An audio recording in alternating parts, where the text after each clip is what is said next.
One of my fondest memories of being in the military was actually the space in between schools, in between deployments, where every single Sunday, our core group of friends and our teams and our platoons, it was almost a non-negotiable where everybody linked up, everybody met up, a little breakfast spot every Sunday morning. Carlsbad, California, just north of San Diego, we would meet up at this place called Beach Break. And it was there that we would go to town, catching up, BSing about the weekend, catching up with, if somebody was gone at a school, we would hear about what they did, all the wild antics they got into. And it was just a time for BSing, a time for catching up. And it was truly almost a non-negotiable. Like everybody showed up, and at the time, I believe Beach Breaks moved since then. But at the time, it was this little tiny restaurant, not many tables. They actually propped some up right outside in the front of the walkway, and they would actually set up a coffee stand because it was a wait to get into this place. If you didn't show up early, you were definitely waiting to get in.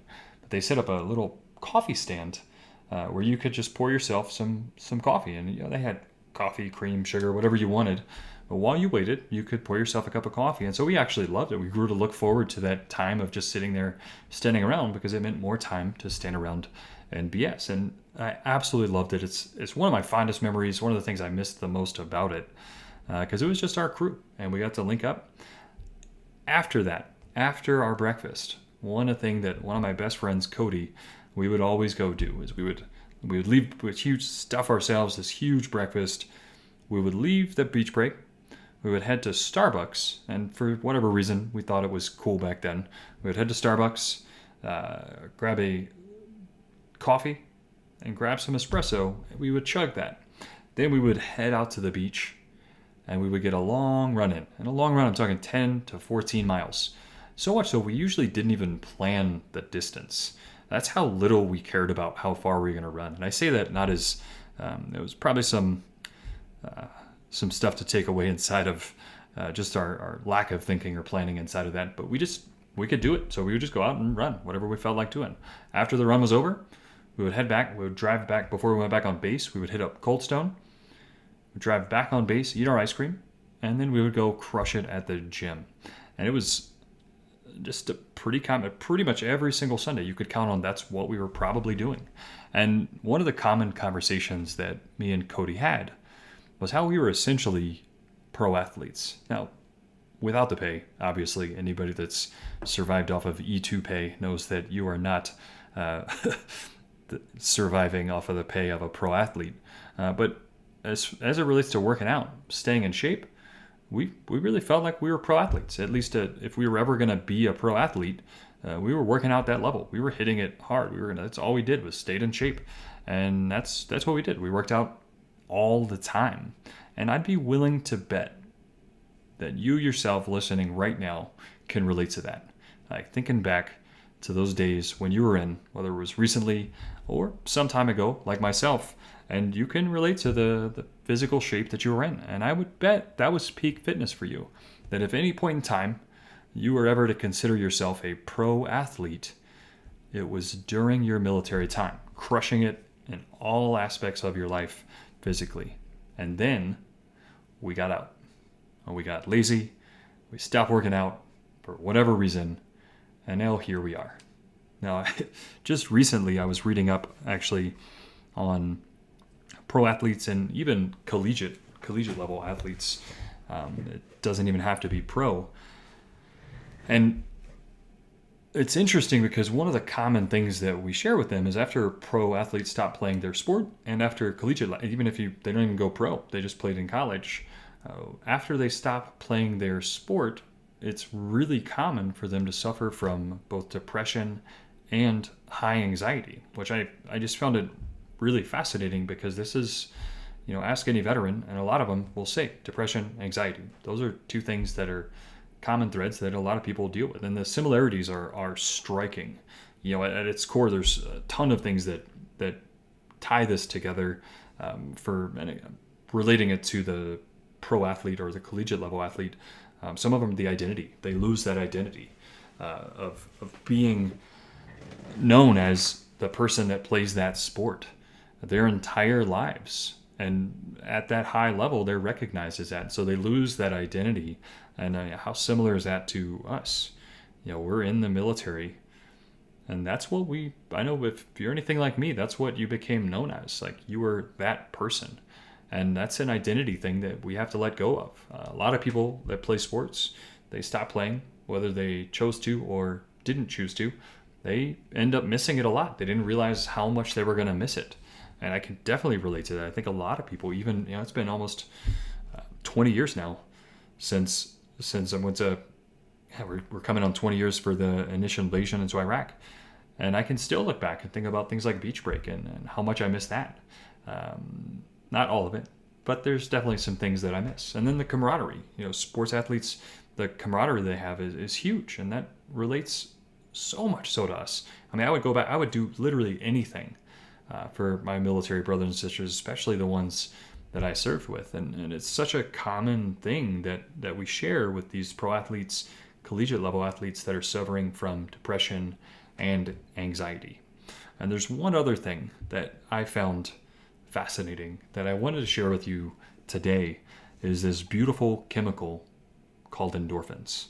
Now, whenever you're working out, whenever you just absolutely crush it physically, just drain your body rewards you with this feel-good chemical called endorphins.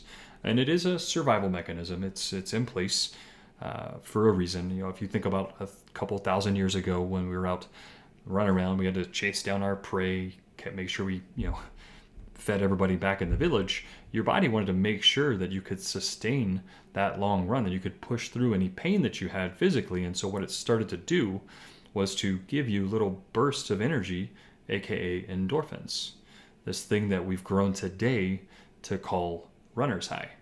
Your body wanted to make sure that you didn't stop. You didn't stop chasing down the prey to make sure you brought the bacon back home. And that's what it is. Now, fast forward to today, and I really don't need an endorphins bump to open up my phone and DoorDash some food directly to my couch. However, the reward system still lives on. The reward system is still there. It's still in place. And it's something that we can tap into. And, if you're like me, in the sense that you feel you crushed it physically in the military, then that means you're probably similar to that collegiate or pro level athlete that also crushed it and gets out and then gets depressed and has some anxiety after they stop working out, which to me, I see as an opportunity. That's a huge opportunity. And that's going to be our commitment. This is what we're going to circle around. And I want to be clear. I don't think this is a cure. This is not going to cure all depression, all anxiety. However, it's definitely an opportunity. It's something that is without a doubt, unless you're one of those rare folks that's in the best shape of your life currently, better than when you were in the military, there's a correlation that we can't gloss over, we can't ignore. And so this is going to be our commitment, is to design some form of a plan, some form of action item that we can do every single day in order to stay in shape and get back in shape. Again, we don't have to do it tomorrow. These are small goals. We don't have to get back and drop 50 pounds tomorrow, but we're definitely going to take action and be working out tomorrow. If you got out of the military, you put on 10, 20, 50 pounds, again, the goal is not to lose all of that tomorrow. However, we can get started. And the goal is to start where you are. The goal is to move forward. So depending on where you're at, we're going to start with a walk, start with a jog, start with maybe going on a swim. Whatever it is, the goal is action. For me, the thing that gets me motivated is having a target at the end. So, for instance, I love to pick a race and have a race. Usually, if I have something I know I have to get trained up for, it motivates me to stick with whatever workout that I'm doing. And there's really two other groups that I want to acknowledge. There's people that just got out. I was talking to somebody that just got out 6 months ago. Dude was shredded, ripped, obviously still crushing it. And if that's you might be thinking that this doesn't really apply. And I would just encourage you to consider, don't stop doing what you're doing, because the vast majority of us get out and we say, that'll never happen. That'll never happen to me. And I promise you, life happens. And stay on top of it. If that's your plan, good on you. Keep doing it. And then there's another group. There's another group that, due to your service, you may have some injuries. You may have some setbacks that whatever it is. And this might seem like a much bigger hurdle, and it might actually literally be a bigger hurdle. And I want to mention to you this buddy of mine. He's an absolute motivator. He actually, I don't know the extent. So if you're listening to this and I mess up the extent of your injury, I apologize. And he had a Humvee flip over on top of him, crushed his leg. He had a hip replacement, and if he goes out on a jog today, it actually pops out of place, and it's, from what I understand, excruciating pain. And because of that, he's obviously not out running. For obvious reasons, it would hurt, and not in a good kind of pain. And why I mention that, though, is he's an absolute beast in that he's relentless in his pursuit of what he can do. In fact, I remember he wasn't supposed to be able to walk. Again, if I'm messing it up and you're listening, I do apologize. He wasn't supposed to walk, definitely not running.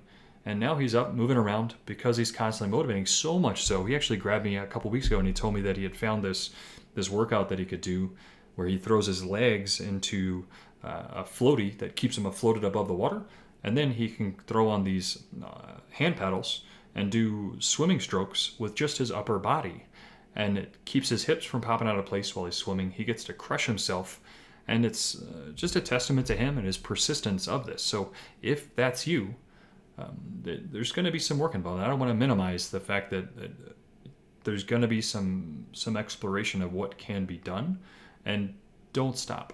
Keep reaching out. Keep seeing who's there and who's done something similar, who's been in a similar spot, because there's usually going to be something that can be done. Again, not minimizing it, not for everybody, but the vast majority of us, if you're struggling with something, there's something that can be done. And then if you're able to walk, able to run, able to work out, and you just don't, now's the time to get off your butt.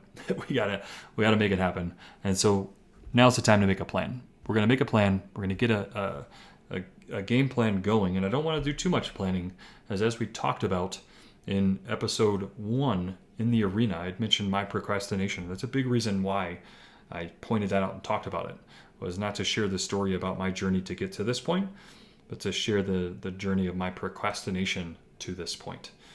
Do not let your game plan of what you're going to do start a string of procrastination about how it's going to be a tomorrow thing and then a next week thing, and then you don't do it.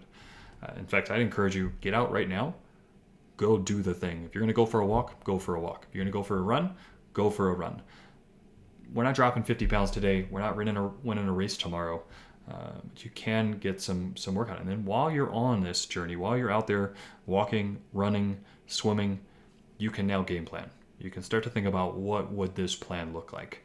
What would it look like for you? But small is key. Small is key. If you absolutely crush yourself, like you might be, I hope you're chomping at the bit right now to get out there and to get some of those endorphins. I'm excited, and know that worst case scenario, you're going to injure yourself and then we're back further than we want to be. Best case scenario, you crush yourself and you feel so crappy tomorrow that you won't actually hit it again. And that's what we don't want. Your goal right now should be something small, something that you can maintain, and something you can wake up tomorrow and do again. So again, if you haven't run in a long time, don't go out and run 6 miles. Maybe do 1. Then tomorrow, see how you feel, then do another 1, and then do another 1, and then keep building it up. Again, don't crush it so hard that you hurt yourself. Small walk, small jog, any variation of this that you're capable of doing, let's make it happen. And while you're on the path, create the game plan. What would this look like daily? What would it look like for you to do this every single day? For now, action is key. Go out and conquer today.